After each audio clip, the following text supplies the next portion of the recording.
Hi friends, तर स्वागत आहे तुमचं माझ्या नवीन ब्लॉगमध्ये. तर आता आम्ही आलो आहे महालक्ष्मी मंदिरच्या इथे.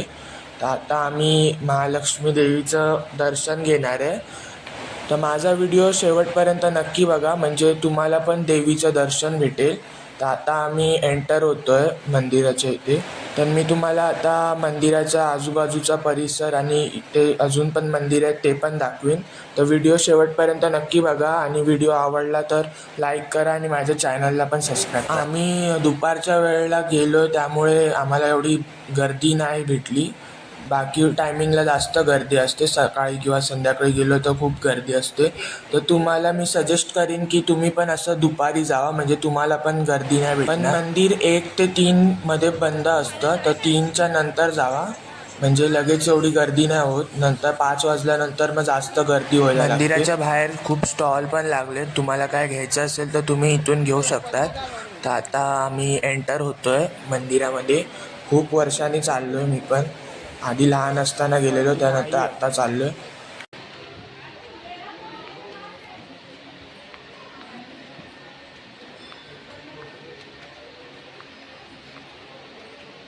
फायनली आता आम्ही मंदिराच्या आत आलो आहे आणि इकडे लाईन वगैरे नाही आहे जास्त. नेहमी गर्दी असते थोडी, आज एकदम खाली आहे. आम्ही ऑड टायमिंगला आलो त्यामुळे आम्हाला लाईन पण नाही एवढी. तर आता आपण दर्शन घेऊया.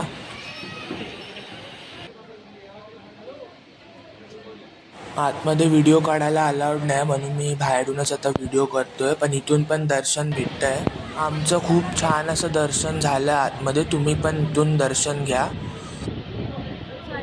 तर आता आमचं दर्शन घेऊन झालं आहे. आत तर व्हिडिओ काढायला अलाउड नव्हता म्हणून मी बाहेरूनच व्हिडिओ केला.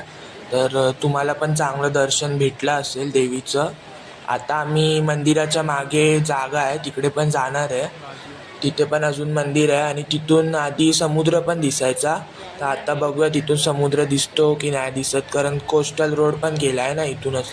हा मंदिराचा परिसर आहे आणि आता इथून बॅक साईडने आम्ही खाली जायला शिड्या आहे, तर तिथून खाली जाणार आहे. तिकडे गणपतीचं मंदिर आणि हनुमानाचं मंदिर आहे, तर आपण तिकडे पण जाऊया. आता ऊन पण खूप आहे आणि पायाला चटके पण लागतात आहे. इकडे ऊन येत आहे त्यामुळे सगळं गरम झालं आहे. तर आता आपण लवकर खाली जाऊया. आणि ते बघा, तुम्हाला समोरच मंदिर दिसत असेल छोटं, तर ते गणपतीचं मंदिर आहे आणि त्याच्या पलीकडे हनुमानाचं मंदिर आहे.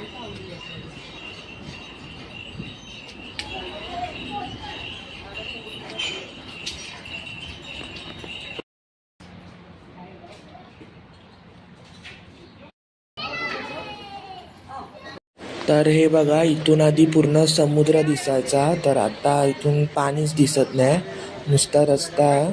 कोस्टल रोड गेला इकडून बाजूनी. तर इथे बघण्यासारखं आता काय नाही, तर आपण जाऊया आता वरती. खूप चटके पण लागतात, खाली ऊन पण भरपूर आहे. तर आमचं आता दर्शन करून झालं आहे आणि आता आम्ही इथून चाललो आहे. तर परत मंदिरमध्ये चाललो आहे, त्याच्यानंतर आम्ही घरी जाणार. तर मी पण तुम्हाला एकदा इथे व्हिजिट करायला सजेस्ट करीन, कारण खूप चांगलं असं मंदिर आहे. जास्त गर्दी पण नसते एवढी, म्हणजे लाईन पण नाही, तुमचं लगेच दर्शन पण होतं. तर आता आम्ही चाललो आहे आणि बसस्टॉप इथून जरा लांब आहे, 10-15 मिनटं चालायला लागतं. त्याच्यानंतर मग बसस्टॉप आहे. ते रोडचं काम चालू आहे त्यामुळे बसस्टॉप पुढे लावलं आहे कोस्टल रोडचं. हो ते. तर इथे जवळ हजी अली पण आहे, तुम्ही तिकडे पण वाटलं तर तुम्हाला जाऊ शकतात, पण आम्ही जात नाही कारण आम्हाला आता उशीर होतो आहे. तर भेटूया आपण आता पुढच्या व्लॉगमध्ये. गाईस, कसा वाटलं तुम्हाला माझा हा नवीन ब्लॉग, तर मला कमेंट करून नक्की सांगा आणि असेच ब्लॉग बघण्यासाठी माझ्या चॅनलला सबस्क्राईब करा. आपण आता नेक्स्ट ब्लॉगमध्ये, जो लवकरच येईल.